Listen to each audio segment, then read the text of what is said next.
3, 2, 1, feu! Get up, get on up, get up, get on up, stay on the scene, get on up like a sex machine.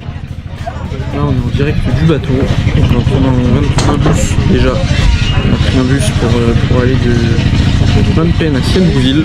On prend un bateau pour aller sur notre petite île, vous allez voir juste après, ça va très très vite. Je vous dis juste qu'on arrive sur notre île, tout de suite. C'est le déluge actuellement, on est sur le bateau, je me prends pas de minutes sur la gueule. À tout moment, la GoPro, moi on s'envole, je sais pas si vous m'entendez. Get it together, right on, right on. Get up, get on up, get up, get on up, get up, get on up.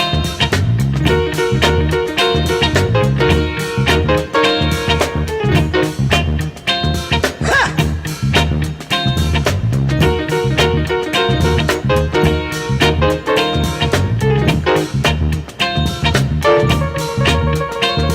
Get up. Bon, on sort de la première baignade. Honnêtement, ce lieu est tout simplement un coin de paradis. C'est génial. On a la plage pour nous quasiment. Il y a 2 autres personnes devant. C'est génial. On a l'eau. Et là, on est simplement dans la première plage devant le port. Là, on va aller explorer un peu la ville justement pour aller trouver un petit truc à manger.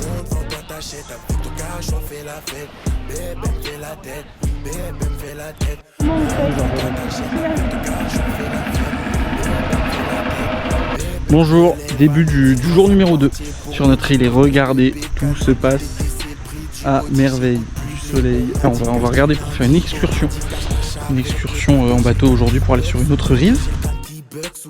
Dans l'auto ça bouge la tête, je suis dans le nord côté Bogota, ça whippine dans la Toyota, y'a les Schmitt, j'en 3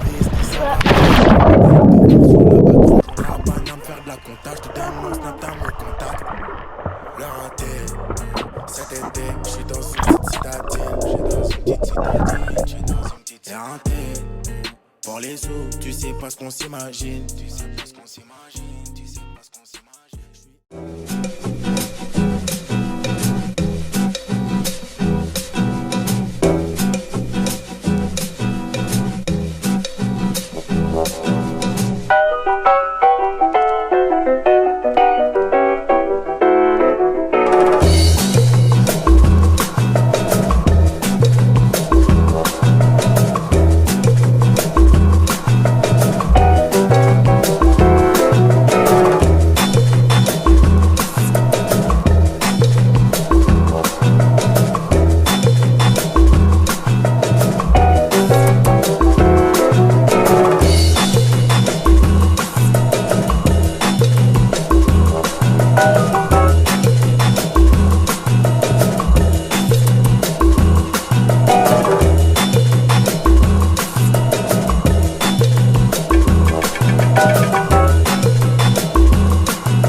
c'est une rencontre au sommet.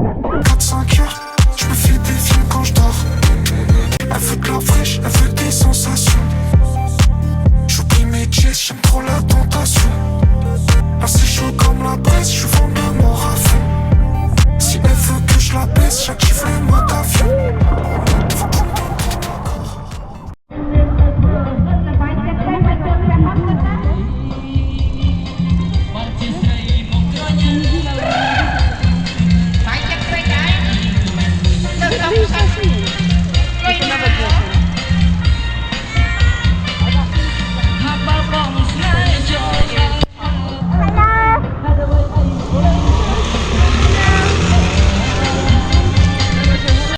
Et c'est le moment story time. Cet après-midi, Gisèle se sentait pas bien. Donc du coup, on a décidé d'aller prendre des canoës avec ses parents. Et du coup, nous voilà partis en canoë. La dame de l'hôtel, oui, c'est gratuit, prenez les canoës, tout va bien, allez-y. Donc nous, on y va. On a juste longé la côte, passé la pointe de la baie, la marée et les vagues sont devenues plus fortes. Petite faute d'orthographe, ça, pas du tout. Le kayak de Victor et moi a commencé à prendre l'eau. On se retourne, on rigole, mais impossible de remonter dessus. Il prend trop l'eau et les vagues sont trop fortes. On l'attache à celui de Kitty et Michel, mais on se rend compte qu'on fait du surplace. Le courant nous pousse dangereusement vers les rochers de l'île en face. Après 1 heure dans l'eau à boire la tasse, avec Kitty et Michel qui fatiguent, plus personne ne rigole. On commence franchement à s'inquiéter. On crie à l'aide aux quelques bateaux de pêcheurs qui passent au loin, mais leur moteur doit couvrir nos voix et ils doivent penser qu'on leur fait coucou avec nos pagaies. Kitty et Michel s'engueulent sur la stratégie adoptée. Essayer d'accoster l'île malgré les vagues qui se brisent violemment sur les rochers. J'ai encore mon tuba, je vois oursin et anémone comme terrain de bienvenue. Ou essayer de passer le cap pour trouver un terrain d'accostage plus accueillant de l'autre côté, au risque de se faire emporter au large. Finalement, à mi-chemin, on voit un petit bout de plage entre les rochers. La nuit tombe dans 30 minutes. Une fois accosté, un petit bateau de pêcheurs passe pas trop loin du rivage. Nous crions help de plus belle. Enfin, on nous voit. Il demande 10 $ pour nous venir en aide. 3 petits points, je pense que ça se passe de commentaires. Oui. On sera resté plus d'1h30 dans l'eau avec Victor à nager comme on pouvait pour aider Kitty et Michel. Bref, une belle frayeur.